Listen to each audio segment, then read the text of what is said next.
Hello प्यारे बच्चों, कैसे हैं आप सब लोग। आशा करती हूँ आप लोग बहुत अच्छे होंगे। हिंदी व्याकरण की कक्षा में आप लोगों का फिर से स्वागत है। तो बच्चों, आज का हमारा टॉपिक है क्रिया।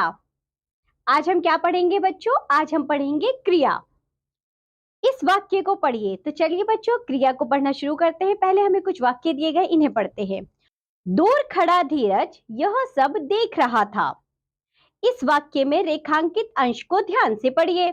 इससे स्पष्ट हो रहा है कि धीरज देखने का काम कर रहा है। अतः तो बच्चों, दूर खड़ा धीरज सब देख रहा था। वह क्या कर रहा था? वह देख रहा था। ठीक है, तो जो देखना है वह क्या कहलाएगा बच्चों? वह क्रिया कहलाएगा। जिस शब्द से काम के करने या होने का पता चलता है वह क्रिया कहलाते हैं। इस प्रकार काम करने वाले शब्द होना, खाना, पाना, जाना, रोना, सोना, पढ़ना, लिखना आदि सभी किसी ना किसी काम को करना दर्शाते हैं। तो बच्चों, जैसे जो रोना, खाना, हम देखो बच्चों, दिन भर कुछ ना कुछ कार्य करते रहते हैं। हम उठते हैं, जागते हैं, सोते हैं, रोते हैं, खाते हैं, पीते हैं, नाचते हैं, गाते हैं, खेलते हैं, कूदते हैं। तो बच्चों, हम जो भी कार्य करते हैं, मम्मी खाना पकाती है, हम पढ़ते हैं, ये सब जो कार्य होते हैं ना, तो ये जो कार्य होते हैं बच्चों, ये सब क्रिया कहलाती है। जब हम किसी को कोई बात बताते हैं या कोई वाक्य बोलते हैं उस पे, जिससे हमें जिस शब्द से ये पता चलता है कि यह कार्य हो रहा है, तो बच्चों वह शब्द हमारा क्रिया कहलाता है। जैसे कि यहाँ देखो बच्चों, क्रिया के दो भेद होते हैं, सकर्मक क्रिया और अकर्मक क्रिया। ठीक है, क्रिया के कितने भेद होते हैं? दो भेद, सकर्मक क्रिया और अकर्मक क्रिया। सबसे पहले देखिए आप लोग, सकर्मक क्रिया।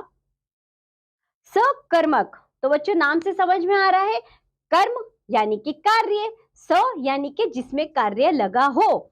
इसमें कर्म की प्रधानता होती है। माँ खाना पका रही है। तो बच्चों, इस वाक्य में माँ खाना पकाने का काम कर रही है, अतः सकर्मक क्रिया है। इन वाक्यों में क्या से प्रश्न करने पर उत्तर स्पष्ट होता है। तो बच्चों, जहां सकर्मक क्रिया होती है, हमें कैसे पता चलेगा? यदि हम उसको पता करना चाहे तो इसका बहुत आसान रास्ता होता है। जो वाक्य है उस वाक्य से हम क्या से प्रश्न करें। जैसे हमारे पास बच्चों क्या वाक्य था? ये देखिए, माँ खाना पका रही है। ठीक, अब हमें कैसे पता कि ये सकर्मक क्रिया या कर्मक है? हम इससे प्रश्न करते हैं, क्या पका रही है? तो हमें उत्तर मिला, खाना पका रही है। तो इसका अर्थ है बच्चों कि यहाँ पर सकर्मक क्रिया है। ठीक है, आपको समझ में आया सकर्मक क्रिया क्या होती है? Very good. अब देखिए बच्चों, अकर्मक क्रिया यानी कि जिसमें कर्म ना हो। अक्रमक क्रिया, इसमें कर्ता की प्रधानता होती है। यथा मान्या सो रही है। तो बच्चों, यहाँ कौन प्रधान होता है? या कर्म प्रधान नहीं होता, यहाँ कर्ता प्रधान होता है। हमने कहा मान्या सो रही है। यहाँ वाक्य से मान्या यानी कि कर्ता सोने का कार्य कर रही है, लेकिन कोई परिणाम स्पष्ट नहीं हुआ, अतः अकर्मक क्रिया है।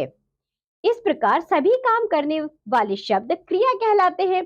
तो बच्चों, यदि हम इससे मान्या सो रही है, ठीक है, इससे हम प्रश्न करें क्या, तो हमें कोई उत्तर नहीं मिलेगा। तो इसका अर्थ है कि यह अकर्मक क्रिया है। तो बच्चों, आपको यह समझ में आया? पहले तो क्रिया क्या होती है? जिन शब्दों से हमें यह पता चलता है कि कौन सा कार्य हो रहा है, तो उन शब्दों को कहते हैं हम क्रिया। और साथ ही बच्चों, क्रिया दो प्रकार की होती है, सकर्मक क्रिया और अकर्मक क्रिया। जहां बच्चों कर्म प्रधान होता है उसे हम सकर्मक क्रिया कहते हैं। जहां कर्म प्रधान नहीं होता बल्कि कर्ता प्रधान होता है, वहां होती है अकर्मक क्रिया। ठीक है, तो चलिए आगे बढ़ते हैं। कुछ सकर्मक तथा अकर्मक क्रिया के उदाहरण इस प्रकार है। जैसे देखिए, यहाँ हमें सकर्मक क्रिया के कुछ उदाहरण दिए गए हैं। नदी बह रही है। तो बच्चों, हमने क्या लगाकर इससे प्रश्न किया? क्या बहना? क्या बहना है? नदी। ठीक है। मयंक गाना गा रहा है। क्या? गाना। सूरज चमक रहा है। चमकना है। क्या चमक रहा है? सूरज। तो बच्चों, ये जो शब्द है आए हैं, हमें क्या का प्रश्न करने से इनका उत्तर मिल गया, यानी कि ये सभी सकर्मक क्रियाएं। अतः ये सभी सकर्मक क्रिया के उदाहरण हैं। आगे देखिए बच्चों, अकर्मक क्रिया। आकाश खा रहा है। खाना। क्या खा रहा है बच्चों? कुछ नहीं। निधि नाच रही है। तो बच्चों, कर्म क्या है? नाचना। हमने क्या से प्रश्न किया? कुछ नहीं, उत्तर नहीं मिला ना हमें। हिरन दौड़ रहा है। दौड़ना क्रिया है। क्या दौड़ रहा है? कुछ नहीं। तो बच्चों, इसमें क्या पता चल गया हमें? हमें इससे यह पता चला है कि ये सभी अकर्मक क्रियाएं। यहाँ प्रश्न करने पर कोई उत्तर नहीं मिला, अतः यह अकर्मक क्रिया के उदाहरण है। तो बच्चों, आपको समझ में आया? क्रिया क्या होती है और अकर्मक क्रिया सकर्मक क्रिया क्या होती है? Very good. तो बच्चों, आप इस बात का विशेष ध्यान रखेंगे कि जो भी हम कार्य करते हैं, जिन शब्दों से हमें किसी कार्य करने का बोध होता है, वह क्रिया कहलाती है और वही क्रिया दो प्रकार की होती है, अकर्मक क्रिया और सकर्मक क्रिया।